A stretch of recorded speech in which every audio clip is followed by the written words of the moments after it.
Aujourd'hui au programme, Carlos Tavares pourrait bien se retrouver au chômage et la Dacia Spring aussi à cause de la Leapmotor T03. Bienvenue à tous sur la chaîne Octane. Retrouvez une nouvelle vidéo tous les jours résumant l'actu automobile. Alors n'oubliez pas de vous abonner pour ne rien louper.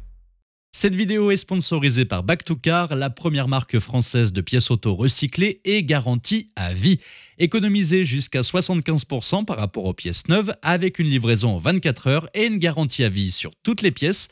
Le lien est dans la description et dans le premier commentaire épinglé sous la vidéo. Stellantis se prépare à un grand remplacement, non pas celui auquel vous pensez, mais celui du PDG Carlos Tavares, qui a piloté Stellantis depuis sa création et qui pourrait bien voir son contrat non renouvelé en 2026. John Elkann, le président du groupe Stellantis, en a un peu marre des résultats en Amérique du Nord. Par conséquent, les actionnaires commencent à chercher un remplaçant pour Tavares, parce que les ventes là-bas se sont effondrées, mais ce n'est pas tout. Tavares a beau serrer la ceinture et réduire les coûts comme s'il coupait des coupons de réduction, les chiffres du premier semestre 2024 ne sont pas brillants. Le bénéfice net est en chute libre avec 48%, avec un maigre 5,6 milliards d'euros. Alors oui, c'est une grosse somme, mais pour Stellantis, ce sont des cacahuètes.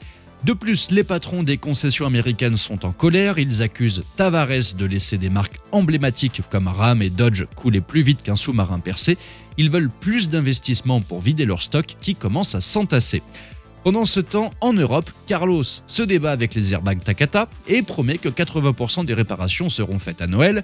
Et comme si ça ne suffisait pas, il y a aussi l'affaire PureTech, des casse-moteurs à n'en plus finir, des actions en justice qui s'accumulent. Le bureau de Tavares doit ressembler à un champ de bataille, mais si vous cherchez un emploi pour 2026 et prendre la relève, n'hésitez pas à les contacter et bon courage. Parlons maintenant de la Dacia Spring, la petite reine des citadines électriques bon marché qui a maintenant de la concurrence, et pas n'importe laquelle. Voici la Leapmotor T03 venue tout droit de Chine. Leapmotor est une start-up fondée en 2015 qui jusqu'ici faisait son petit bout de chemin. Et puis avec un coup de pouce de Carlos Tavares, oui encore lui, Stellantis arrive et prend 51% du capital d'une coentreprise avec Leapmotor.